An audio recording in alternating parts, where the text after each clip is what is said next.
The American Civil War was not just devastating for those on the battlefield, it also revealed how deeply economics shaped the nation. Slavery had been abolished, yes, but the system that followed did not provide land, capital, or ownership to the now 4 million newly freed peoples. At the same time, the United States was expanding its financial system, relying more on banks, credit, and large scale investment. This created a basic problem. Millions of people were now free, but had no economic foundation. The Freedmen's Savings Bank was created as one attempt to address the problem. Before the bank, the federal government created the Freedmen's Bureau in 1865. It provided education, legal assistance, and food and medical aid. However, it had clear limits. It could not redistribute land at scale, and it could not create long-term economic ownership. By 1866, essentially no land had been redistributed, leaving about 4 million freed people without property. So while the Bureau helped stabilize conditions after the war, it did not solve the core economic issue, and that gap led to the creation of the Freedmen's Bank. The full name, Freedmen's Savings and Trust Company, was chartered on March 3, 1865. One of the key figures behind its creation was John W. Alvord, who based the idea on earlier savings systems used during the Civil War for black Union soldiers. These included systems created by Rufus Saxton in South Carolina, Benjamin Butler in Virginia, and Nathaniel Banks in Louisiana. These wartime systems collected and protected soldiers' wages and worked because they were small, local, and, very importantly, closely supervised.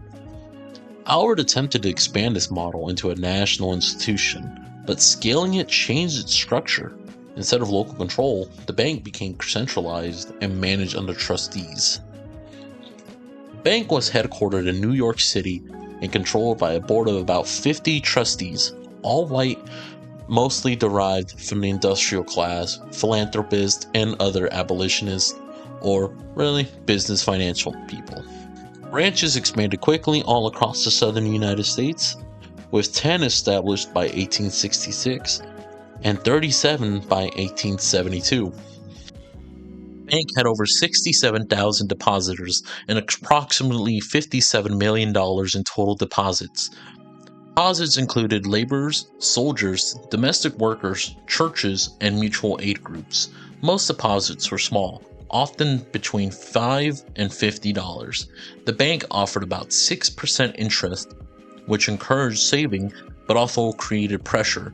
To maintain that interest rate, the bank needed profitable investments while depositors expected their money to remain safe and accessible.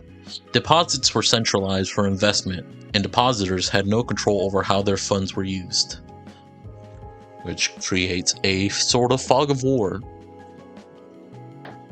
Although the bank served black depositors, control was concentrated all the way at the top. Trustees made the major decisions, and financial control was handled by a finance committee that included figures such as Henry D. Cook, who will become very important later. Black depositors supplied most of the capital, but had no real role in how it was invested. Even black employees, which took quite a while and relatively to the bank's history for them to be hired, within the bank had no authority over financial decisions. Originally, the bank's funds were limited to U.S. government bonds investing, which was considered safe. However, in 1870, the charter changed. The bank was now allowed to invest in real estate, lend to insiders, and fund long-term projects.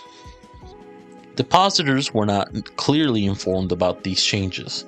At the time, the deposits remained withdrawable on demand, while investments became long-term and liquid. This created a structural mismatch between liquidity and risk, essentially turning a house into a very under Henry D. Cook. The bank became increasingly tied to speculative investing. Funds were directed into real estate, railroad projects, and ventures connected to J. Cook and Company, including the Northern Pacific Railroad. On September 18, 1873, Jake Cook and Company collapsed, triggering the Panic of 1873. Banks failed, markets shut down, and depositors rushed to withdraw their money. The Freedmen's Bank could not meet these demands because its funds were tied up in long-term investments. As a result, confidence collapsed. In a last-ditch effort by the Board of Trustees, on March 1874, Frederick Douglass was appointed president of the bank in an effort to restore trust. He invested $10,000 of his own money to keep up the delusion that the bank was still profitable, that the bank was still available, and that the bank was safe. Even during this period of financial doom, the bank was still advertising as the perfect place for all black depositors to place their money in, and thus their faith in, even in its death throes. However, when Frederick Douglass examined the bank's conditions, he found disorganized records, defaulted loans, and overvalued assets. The bank was already insolvent. He later described it as a dead carcass and recommended closure. The bank would officially close the following year on June 29, 1874. The loan distribution reveals how the system essentially ate itself alive with diminishing liquidity compounded by crisis. Approximately 80% of loans went to white borrowers, even though they made up only 8% of account holders. Black depositors provided most of the funds, but had little or no access to loans. At the same time, collateral requirements were often ignored. Interest rates for insiders were reduced or near zero, and loans were extended based on personal connections. Examples include a $224,000 loan to contractor Robert I. Fleming and a $33,000 loan issued after the bank had already closed. No one involved was ever prosecuted. At its peak, the bank held about $57 million in deposits and affected over 61,000 depositors. Just think about that. Just 5 years after emancipation, and all that collected wealth gone. Most recovered only about 62% of their savings, while some received nothing. Losses include personal savings, church funds, and community resources. Claims continued for decades all the way up to 1939. In the end, the Freedmen's Bank was created to provide access to financial institutions, but depositors did not control how their money was used. The result was a transfer of capital from depositors to insiders. The issue was not simply access to the system. It was how the system structured to squeeze and dry an already vulnerable part of the American population. Sadly, just one event among many.